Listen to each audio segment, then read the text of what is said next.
कारण है कि भारी भरकम बोली के साथ उनका तबादला किया जाता है। एक थानेदार की बोली कह रहे हैं 15 लाख से 25 लाख रुपए देकर एक थानेदार दूसरे थाना में जाके शिफ्ट होता है। ये शर्मनाक है। जब तक इन विषयों पे लगाम नहीं लगेगा, और बिल्कुल आज से पहले हम लोग भी सुनते थे, हम लोग बहुत छोटा थे तो इतना जानते थे कि विधायक जी के फोन से आईएएस आईपीएस का हालत खराब होता था, और वास्तविक प्रोटोकॉल भी यही है, माननीय का प्रोटोकॉल भी यही है। उस समय एक गलती स्वीकार करने से इंसान छोटा नहीं होता है, गलती स्वीकार करने से इंसान महान बनता है। तो सरकार अपनी गलती को स्वीकारे कि विधि व्यवस्था दुरुस्त नहीं है, दुरुस्त करेंगे इसका आश्वासन ही दे, कार्रवाई करे, यह सरकार से मांग होगी। और निसंदेह सदन में आज दोनों पाली सदन की इसी विषय पे लेकर गर्म रही। और देखिए इसके लिए कारण यह भी है कि आज मान के चलिए जिस तरीके से घटना घटी, थाने से 20 मीटर की दूरी पे ये घटना घटती है, एक ग्रामीणों ने पकड़ के पुलिस को देता है, उसके बाद देखिए मैंने पहले भी कहा है कि आज वर्तमान में अपराधी इतने बेखौफ हो गए हैं कि अपनी जेब में पिस्तौल, बंदूक और बम लेके घूम रहे हैं। मैंने पहले भी कहा कि अगर वो 10वीं इमारत से अगर गोली मारता तो समझ में आता, वो किसी पेड़ की टहनी में बैठ के गोली मारता तो समझ में आता, वो बगल में बैठकर उसकी कुर्सी में टेबल में बैठ के गोली मार रहा है अभी दिन दहाड़े बीच बाजार में, चौक चौराहों में, तो इसका मतलब है कि अपराधियों का मनोबल काफी ऊंचा है। इसके लिए सरकार के 3 माननीय मंत्री बैठे हैं, आपके माध्यम से उनको और सरकार को हम यही निवेदन करेंगे कि जनता को इस सरकार से विश्वास हो, उसके लिए अपराधियों का गिरफ्त में होना अति आवश्यक। और जैसा कि सदन में जब वाद विवाद होने लगा पक्ष विपक्ष में, और माननीय मंत्री सुदीप जी ने जो बयान दिया, बहुत ही गैर जिम्मेदार बयान उनका है। आपके राज की घटना है, अब अगर आप उसको गुजरात में बीजेपी की सत्ता है आप वहां से कंक्लूड करेंगे, या फिर आप दिल्ली में बीजेपी की सरकार है वहां से कंक्लूड करेंगे, तो ये गैर जिम्मेदाराना बयान है। आपके राज्य की घटना आप स्वीकार कीजिए कि हाँ चूक हुई है, चूक की जांच होगी, दोषियों पे कार्रवाई होगी, उससे आपको फांसी नहीं जाएगी ना आपके मंत्री पद जाएगा। लेकिन गलत चीजों पे भी सरकार को डिफेंड करने के लिए जब मंत्रीगण खड़े हो जाते हैं वो दुर्भाग्य है।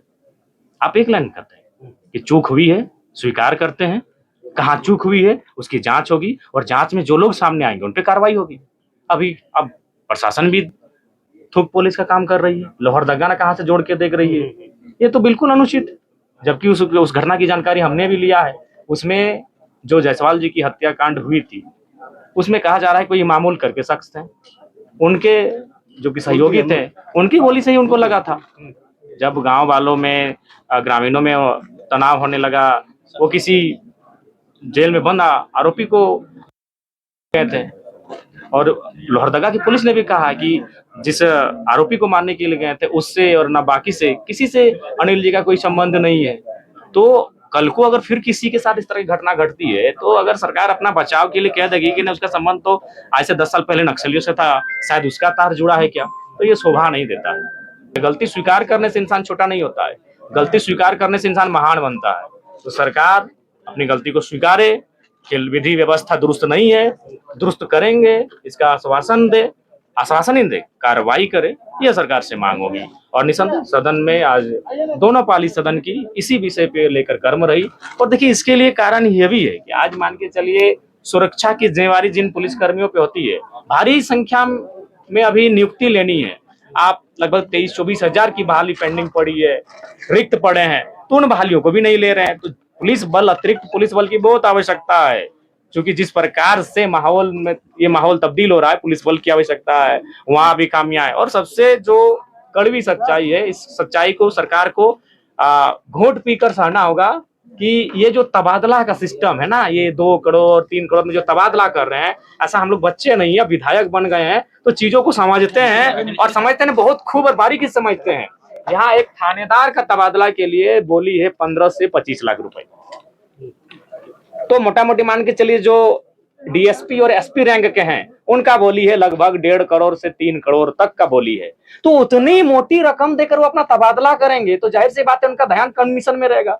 वो बालू का कमीशन रहे, कोयला का रहे, पत्थर का रहे, पहाड़ का रहे, जंगल का रहे, उनका ध्यान कमीशन में रहेगा। तो इसलिए ये बहुत बड़ा प्रशासन, ब्यूरोक्रेट्स अगर मनमानी कर रही है, ब्यूरोक्रेट्स अगर कार्य नहीं कर पा रही, तो उसके पीछे जो है भारी भरकम बोली भी बहुत बड़ा कारण है कि भारी भरकम बोली के साथ उनका तबादला किया जाता है। एक थानेदार की बोली कह रहे हैं 15 लाख से 25 लाख रुपए देकर एक थानेदार दूसरे थाना में जाके शिफ्ट होता है, ये शर्मनाक है। जब तक इन विषयों पे लगाम नहीं लगेगा। और बिल्कुल आज से पहले हम लोग भी सुनते थे, हम लोग बहुत छोटा थे तो इतना जानते थे कि विधायक जी के फोन से आईएएस आईपीएस का हालत खराब होता था, और वास्तविक प्रोटोकॉल भी यही है, माननीय का प्रोटोकॉल भी यही है। उस समय एक एमएलए से जिला के डीसी और एसपी कम से कम संचालित होते थे, लेकिन आज परिस्थिति ये है कि सीएमओ से जिला के नहीं प्रखंड के बीडीओ और सीओ संचालित हो रहे हैं। यह शर्मनाक है। सीएमओ से, अब सीएमओ से कौन संचालित कर रहा है यह भी जांचना चाहिए। सीएमओ से बीडीओ सीओ संचालित हो रहे हैं। थाना और सीओ बीडीओ ऑफिस जो है वो आज के दौर में उगाही का केंद्र बन चुका है। अगर आपको जानना है तब चले जाइएगा। हर एक विधायक का एक एक आदमी केवल इसलिए नजर रखता है कि कौन कौन सी योजनाएं आज पारित हुई, कौन कौन सी योजनाएं अभी चल रही हैं, उनमें विधायक जी का कमीशन क्या हो सकता है, वहां सीएमओ तक का कमीशन क्या जा सकता है। ये इस राज्य की परिस्थिति है। तो जब तक एक माननीय अगर आईएएस आईपीएस को हैंडल नहीं करेंगे, कम से कम वो माननीय बन के आए हैं, अगर वो डीसी एसपी अगर उसकी नहीं सुनेंगे, उनको भी अगर आप सीएमओ से हैंडल करेंगे तो इसी तरह के दुर्भाग्य होंगे। ब्यूरोक्रेट्स किसी की नहीं सुनेगी। और ये हमारा क्या कहना है भाई, चलिए जरा मातो विपक्ष का है, बोलने वाला लड़का है, कुछ बोल देता, जाइए पूरा सदन के कवरेज को उठाइए। ब्यूरोक्रेट्स की शिकायत कौन कर रहे हैं? उमाकांत रजक, श्वेता सिंह, प्रदीप यादव, तमाम जो सत्ता पक्ष के विधायक हैं वो ब्यूरोक्रेट हैं। अगर वो डीसी एसपी अगर उसकी नहीं सुनेंगे, उनको भी अगर आप सीएमओ से हैंडल करेंगे तो इसी तरह के दुर्भाग्य होंगे। ब्यूरोक्रेट्स किसी की नहीं सुनेगी। और ये हमारा क्या कहना है भाई, चलिए जरा मातो विपक्ष का है, बोलने वाला लड़का है, कुछ बोल देता, जाइए पूरा सदन के कवरेज को उठाइए। ब्यूरोक्रेट्स की शिकायत कौन कर रहे हैं? उमाकांत रजक, श्वेता सिंह, प्रदीप यादव, तमाम जो सत्ता पक्ष के विधायक हैं वो ब्यूरोक्रेट्स के कंप्लेंट कर रहे हैं। अगर विपक्ष वाले करते तो भाई चलिए, विपक्ष के काम है सरकार की आलोचना करना। सत्ता में जो बैठे हैं वे लोग कह रहे हैं कि ब्यूरोक्रेट्स आउट ऑफ कंट्रोल है, उस पे सत्ता का, सरकार का, शासन का अंकुश नहीं है। ये शर्मनाक है। बुला ले।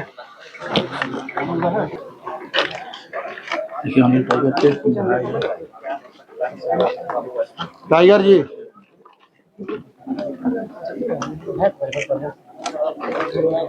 नाम ले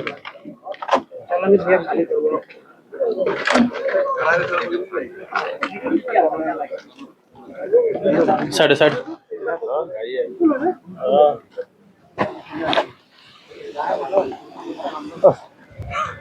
चल मिलता असते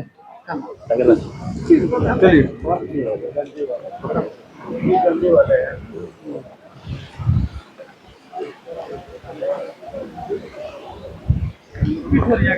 देखिए टाइगर दास है, लोग मिल रहे थे।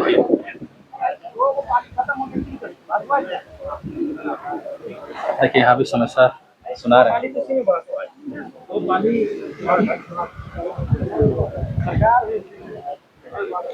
देखिए यहाँ भी लोग आपको किस तरह से मिल रहे हैं। देखिए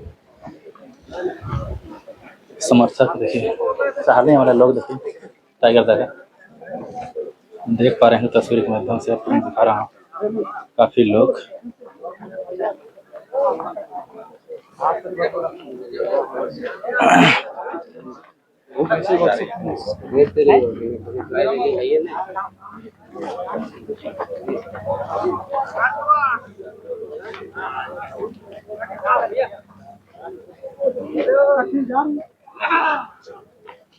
हेलो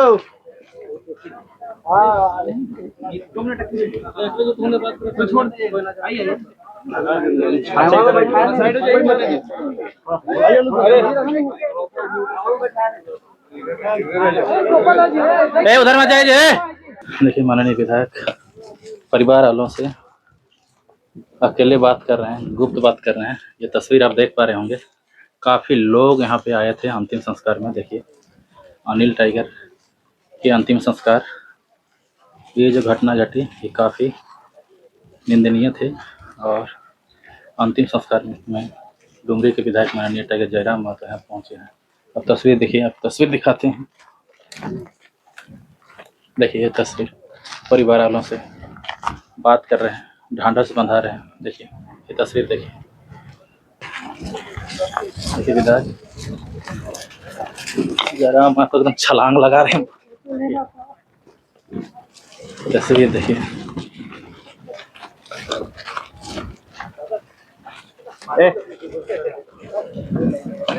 टाइगर दा वो उनको देखिए